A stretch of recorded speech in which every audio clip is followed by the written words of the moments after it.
सभी साथियों को मेरा नमस्कार। मैं धनंजय, आपका दोस्त, आपका मित्र, स्वागत करता हूं आपका अपने यूट्यूब चैनल में।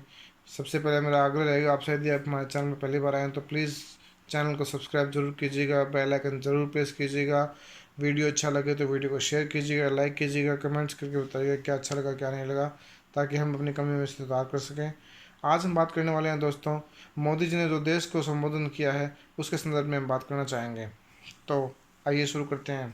सभी साथियों को मेरा नमस्कार। जैसा कि आप सभी जानते हैं, मोदी जी समय के बड़े पक्के हैं। जैसे घोषणा 8 बजे की कार्यक्रम की थी तो फिक्स 8 बजे मोदी जी लाइव हो चुके थे। मोदी जी, वैसे मैं तो मोदी जी का जबरा फैन हूँ। हाँ, हो सकता है मोदी जी में कोई कमियाँ होंगी, मैं ये नहीं कहता कि मोदी जी 100% सही है, क्योंकि 100% सही तो केवल और केवल एक ईश्वर है। लेकिन हाँ, मेरे नज़रों में मोदी जी की बहुत इज्जत है। राजनेताओं में उनकी बराबरी या उनके कद के बराबर मैं किसी को नहीं देखता।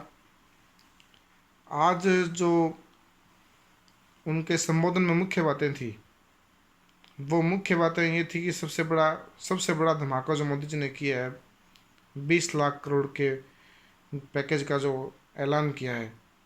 इस पैकेज के जो विस्तृत जानकारी है वो हमें माननीय वित्त मंत्री जी श्रीमती निर्मला सीतारमण के द्वारा दी जाएगी।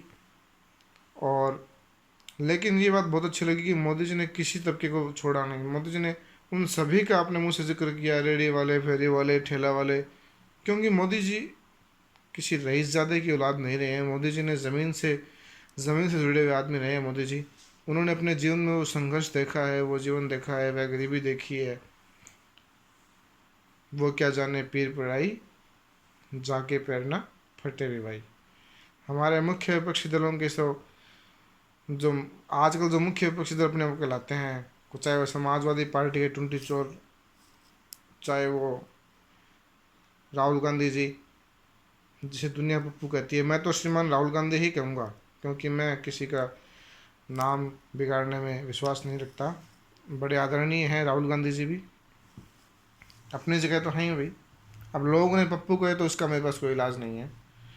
हाँ, ऐसे ही बड़े बड़े पार्टियाँ बना रखी है, उनके बेटे औलाद उनके पार्टियों के अध्यक्ष बने बैठे हैं। हम उन पर बात करना नहीं चाहेंगे। लेकिन कुछ दिन पूर्व उस माननीय कांग्रेस पार्टी के द्वारा कहा गया था कि केवल और केवल प्रधानमंत्री भवन से काम नहीं चलेगा, मोदी जी को राज्यों से भी संपर्क करना चाहिए, उनसे सलाह सलाह लेनी चाहिए। मेरे ये बात समझ में नहीं आती।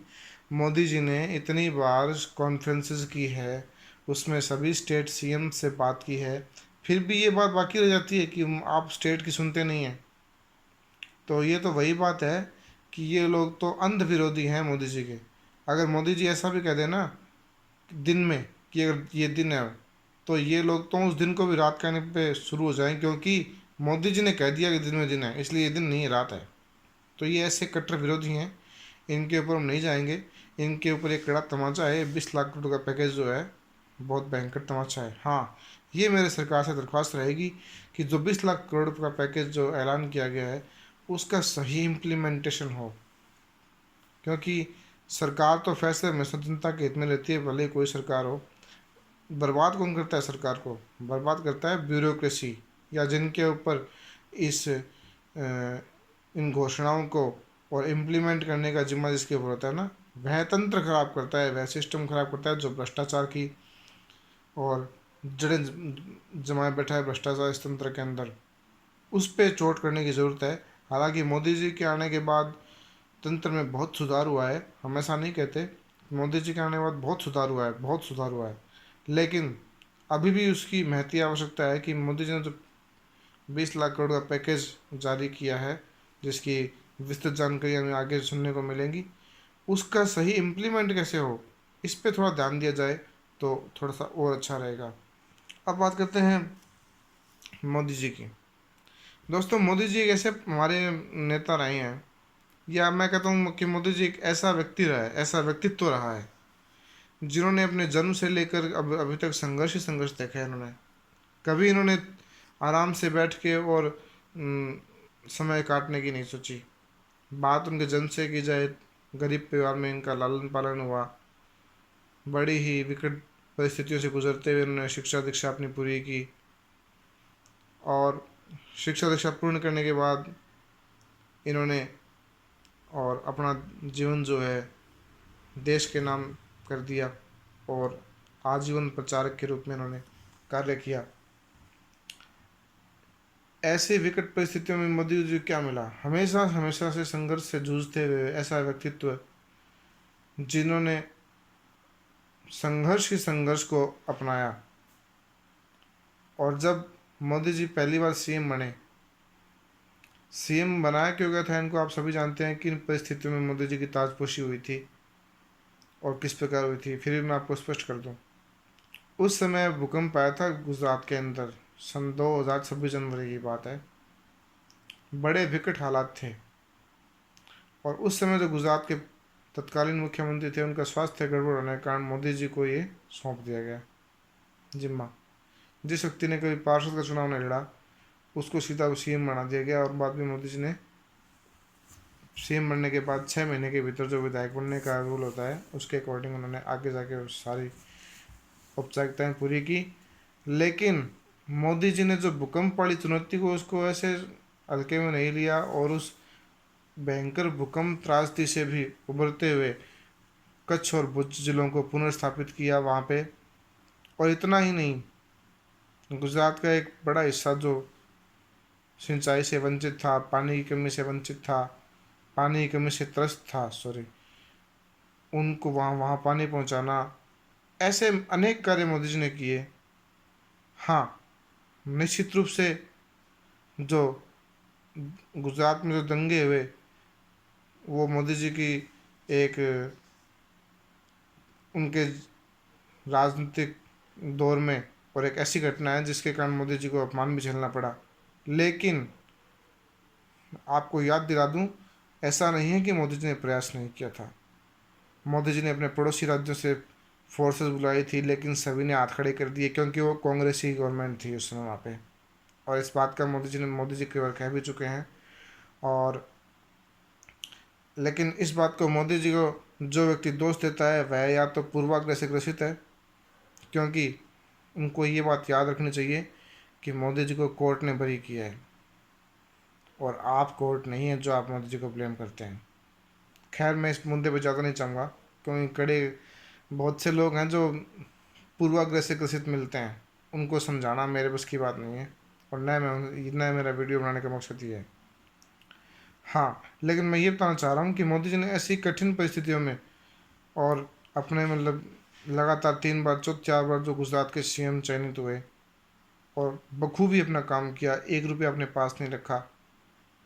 और जब सीएम से मोदी जी पीएम बनने के लिए जब सेंटर में पहुंचे, तो उनके द्वारा उनके खाते से उनके तनख्वाह के द्वारा जिस प्रकार जो राशि एकत्रित थी वो वहाँ के कर्मचारियों के लिए और उस स्थानीय प्रशासन के लिए उन्होंने वो दान में दे दी। एक ऐसा व्यक्तित्व जिसने 5 साल सफलतापूर्वक सेंट्रल गवर्नमेंट में प्रधानमंत्री, भारत का प्रधानमंत्री बनकर नेतृत्व किया, जिसने एक दिन की भी ऑफिशियल छुट्टी नहीं ली, फिर भी लोग उसे गाली देने पर तुले हुए, तो उसका कोई इलाज नहीं है। अरे मुझे वो भी दिन याद है जब बिहार में मोदी जी के मंच पे बम की, और पहले से ऐसा आ गया था कि बिहार को उनकी सुरक्षा को खतरा है, फिर भी मोदी जी वहाँ पे गए थे और वहाँ बम विस्फोट हुआ भी था, लेकिन मोदी जी डरे नहीं और वहाँ पे गए ज़रूर। तो मोदी जी एक ऐसे शख्सियत है जिन्होंने अपने जीवन में, पहले तो अपने जीवन में बचपन उनका संघर्षमय बीता, उसके बाद इन्होंने आजीवन प्रचारक के रूप में और देश सेवा का व्रत लिया, और उसके बाद राजनीति में शामिल हुए, तो इनके सामने एक से एक संघर्ष, एक से एक बड़ी समस्याएं तैयार रहती थी। लेकिन मोदी जी, चूँकि मैं मोदी जी को युग पुरुष मानता हूँ, मोदी जी ने पुरुषार्थ को अपनाया और मोदी जी ने कभी हार नहीं मानी। और यही बात मोदी जी आज भी कह रहे थे कि हमें इस कोरोना दौर में भी हार नहीं मानना है, इस आपदा को आपदा न समझते हुए एक नए अवसर के रूप में हमें स्थापित करना है। तो जैसा कि मोदी जी ने कहा, लोकल को वोकल बनाना है, हमें लोकल का वोकल बनना है। कहने का मतलब ये है कि जिस प्रकार गांधी जी कहा करते थे, या आज़ादी में जो भारत की आज़ादी का एक मुख्य स्रोत क्या रहा था, स्वदेशी अपनाओ, क्योंकि अंग्रेज आए तो व्यापार के बहाने ही थे, और उन्होंने भारत में बाहर से कच्चे माल ले जाकर और बाद में पक्का माल तैयार करके भारत को बेचते थे, चूना लगाते थे। तो आज कहीं ना कहीं वही दौर वापस आ चुका है, और मोदी जी ने यही आग्रह हम सबसे किया है कि स्वदेशी को अपनाओ, लोकल के वोकल बनाओ। लोकल के वोकल मतलब यही है कि यदि आपके गांव में कोई व्यक्ति का अचार बनाता है, तो आप किसी ब्रांड का अचार क्यों लेके आए। यदि आपके गांव में कोई व्यक्ति, या आपके शहर में, या आपके पड़ोस में, आपके मोहल्ले में, आपके ज़िले में, आपके पड़ोसी गांव में कोई व्यक्ति शरबत की सप्लाई करता है, शरबत घर पे बनाता है, तो आप बाज़ार से रूह अफ़ज़ा क्यों लेके आए भैया। रूह अफ़ज़ा मतलब मैं एग्जांपल दे रहा हूँ, मेरा किसी विशेष उससे वो नहीं है। कहने का मतलब ये है कि ब्रांड का मतलब, जैसे पतंजलि कहता है स्वदेशी अपनाओ, इसका मतलब ये नहीं कि आप पतंजलि का ही सामान लीजिए। इसका मतलब स्वदेशी और भी कंपनी हो सकती है, बल्कि हमें हमारे आसपास में कोई व्यक्ति इस प्रकार का काम करता हो, सपोज कीजिए हमारे पड़ोस में या हमारे मोहल्ले में या हमारे गांव में कोई व्यक्ति अगरबत्ती का निर्माण करता है, तो हम क्यों बड़ी बड़ी ब्रांड की अगरबत्तियाँ लेके आए। लोकल का वोकल बनना, यही उसका उद्देश्य मोदी जी का यही था कि आप उनकी सहायता कीजिए। जो ब्रांड बन के उनका तो नाम से माल बिकेगा, लेकिन आप उनकी सहायता कीजिए जो अपने आप को इस कड़ी प्रतिस्पर्धा में स्थापित करने में लगे हुए हैं। मोदी जी ने आज सभी तबके की याद दिलाई, सभी के बारे में कहा, चाहे वो रेडी वाला हो, ठेला वाला हो, पटरी वाला हो, सभी के बारे में मोदी जी ने कहा।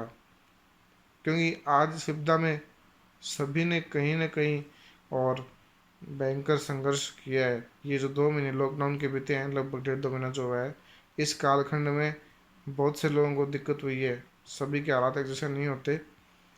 तो मोदी जी ने उन सभी का आभार व्यक्त किया है, और सभी से निवेदन भी किया है कि हमें भी अपने लोकल का वोकल बनना चाहिए, न कि किसी स्थापित ब्रांड के पीछे भागने की बजाय हमें उनको अवसर देना चाहिए जो अपने आप को स्थापित करने में लगे हुए हैं।